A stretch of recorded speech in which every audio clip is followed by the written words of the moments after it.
Greetings adventurers, I'm Lorne Gaming and I'll be your guild advisor for this video. In my previous character analysis video, I said I would hold back on the in-depth analysis for Honor Princess Eyes and Elf's Honor Lefiya until their banners came out, so I could have a more informed opinion about the new units. Well, that day is finally here, and I hope all of you are enjoying the new raid and the new weapons that are available for crafting.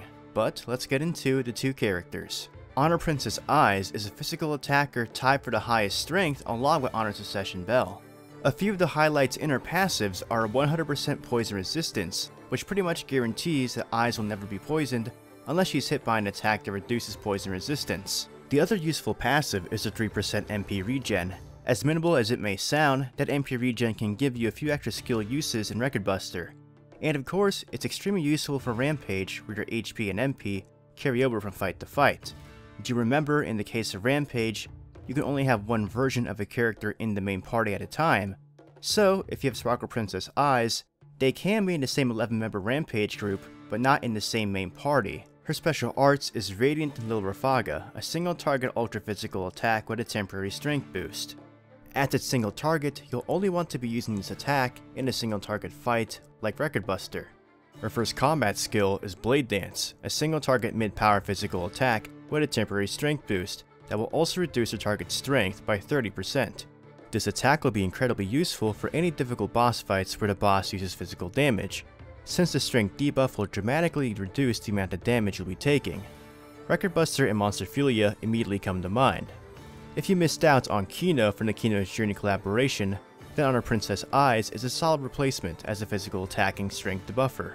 Her second combat skill is Phase Slicer, a single target mid-power physical attack with a temporary strength boost that also reduces the target's physical resistance by 20% for 4 turns. Again, this is a spectacular move for single target boss fights, especially if you have a physical based team, as the debuff won't only benefit Eyes attacks, but any of your other physical attackers as well. This will help you do even more damage in Record Buster and increase your overall score. Her final skill is Stiletto, a single target low power physical attack that boosts Eyes' strength by 75% for 4 turns. In single target content, this is usually the first skill you will use, as it will increase the damage of all of Eyes' moves by a great deal. Remember that Eyes' other combat skills are mid-power attacks rather than high-power ones that you'll see on other powerful 4-star characters.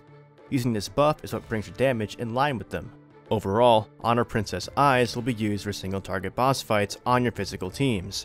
Her strength debuff will decrease the damage you take, and her physical resistance debuff will help your physical lineups deal additional damage. Always make sure to increase your strength with Stiletto, so you're always doing the most amount of damage as possible. She's not the best unit for war games because she's single target. Sparkle Princess Eyes and Honor Succession Bell are both characters that can do a high amount of damage to the entire enemy party at the same time. If you don't have a plethora of AoE based characters for war games, you can put her in the back of your party to finish off enemies should your front line die. Don't forget to craft her character weapon Desperate and equip it to her.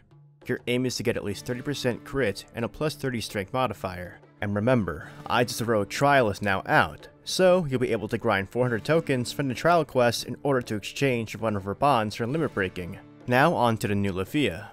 Elf's Honor Lefiya is a magic attacker that is very similar to the new Bell. Her notable passive is her 3% HP regen, which becomes much more noticeable in prolonged fights. It's also a very good help for Rampage, since HP and MP carry over between quests. Her special arts is Harvey Leviatine, an AoE Ultra Fire magic attack with a temporary magic boost. This is one of the better pure damage AoE damage specials in the game, so you can't go wrong with picking this in a fight against multiple hard to kill enemies. Her first combat skill is Kindling, a low power fire magic attack that boosts Lefiya's magic by 75% for 4 turns. Much like Honor Succession Bell's Sharpness, this is an AoE attack and a stat buff in one skill. More often than not, you'll be using this skill before using her other 2 abilities in order to deal amplified damage with her other attacks. Her second skill is Laid Waste, a single target high power fire magic attack with a temporary magic boost.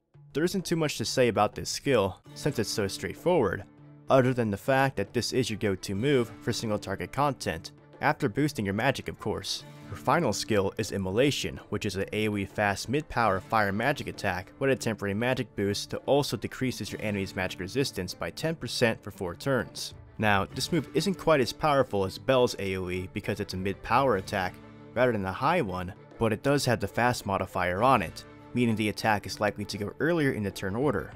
Normally, magic attacks go last in a tide of battle, so having a fast AoE attack will be good if you're building a magic team for war games. For Record Buster, Lefiya is a solid choice if you're planning to bring an all-magic team, and not only will she be able to dish a good amount of damage after her magic boost, but she'll be able to help amplify the damage of your other magic attackers with their magic resistance debuff. In war games, I recommend setting her to buff for her magic boost, and if the enemy has a minstrel elf Aina, then it's no big deal if the damage from this skill is nullified, since your aim was getting off the magic buff. However, if you have a Guild Disguise Ryu, more than likely, Ryu's debuff will happen before Lefiya's Kindling, because Ryu Stellaris is a fast attack.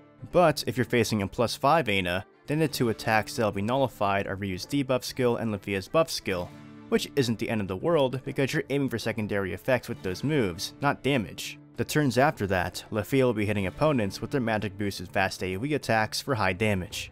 However, if you do find that the Lefiya on your magic team is dying before she can get an attack in, try setting her to attack all and see if that creates a difference.